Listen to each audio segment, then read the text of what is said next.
Alam mo ba na kahit gaano kaganda yung produkto mo sa Timo, kung boring yung content mo, mahihirapan ka talaga makabenta. Kaya sa video na to, tuturuan kita kung paano gumawa ng engaging short content para sa TikTok, Reels at saka sa YouTube Shorts. Nasigurado talaga na makahatak ka ng clicks at saka sales. So kaya patapusin mo yung video na to. So by the way, kung bago ka lang sa video natin, don't forget to click the subscribe button at saka rin na rin yung bell notification para ma-notify ka every time na meron kaming bagong video.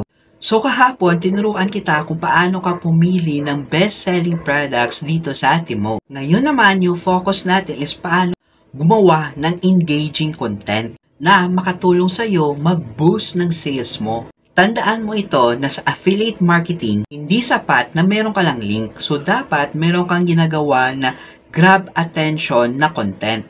Now, bakit short form videos yung pipiliin natin? Kasi, nandyan talaga yung eyeballs sa TikTok, Instagram Reels, Facebook Reels, o kaya sa YouTube Shorts. Kasi 15 to 60 seconds lang is kaya talaga maging viral. At higit sa lahat is madali itong gawin kumpara sa long video. Now, paano makakreate ng engaging content? Ito yung first step na dapat mong gawin. Gumamit ka ng trending sounds. So, humanap ka ng trending music or sounds na pwede mong i-post sa TikTok at saka sa Instagram Reels. Kasi, mas mataas talaga yung chance na para ma-recommend yung video mo sa iba. Step 2 is gumamit ka ng strong hooks at saka caption kasi yung pinaka-importante sa short form video mo is yung first 3 seconds, yung hook mo na mag-grab mo talaga yung attention nila. Step 3 is yung use hashtags smartly. So gumamit ka talaga ng mga trending na hashtags at ilagay ito sa mga post mo. Step 4 is show up, don't just tell. Mas maganda ipakita mo talaga yung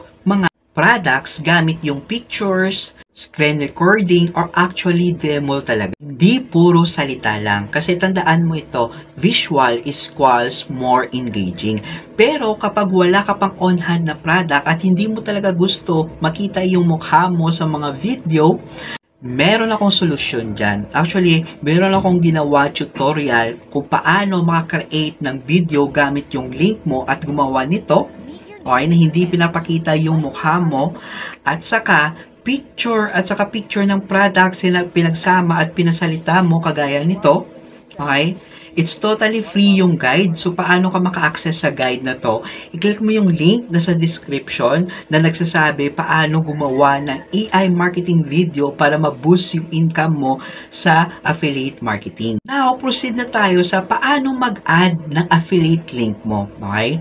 So, first, once sa TikTok ka, doon ka magpo-post, ilagay mo siya mismo sa bio mo or link into your bio. Sa Facebook Reels naman is pwede mo ilagay yung link mo sa caption o kaya sa pinned comments. Pero I really suggest sa pinned comments talaga. Sa YouTube Shorts naman is pwede rin sa caption at saka sa pinned comments. Importante sa dulo is meron ka tinatawag na call to action para alam ng viewers mo kung saan sila mag-click. Now, quick recap lang or action steps na dapat mong gawin. First is gumamit ng trending sound. Second, lagyan ng hooks yung mga video mo kasi importante talaga yung first 3 seconds para mag-grab mo yung attention nila. Third, gumamit ng trending hashtags. Fourth, ipakita mo yung product mo.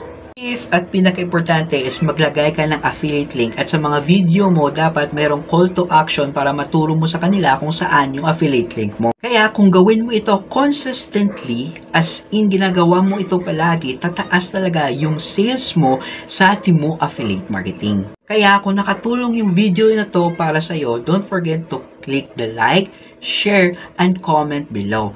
So it's me again, Anthony James Yusa, signing out.